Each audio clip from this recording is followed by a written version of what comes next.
Bu şehir tanır beni,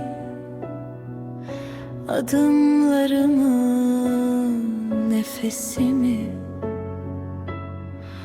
durmaları, bakmalarımı, bir köşede tutuklu durup ağlamalarımı.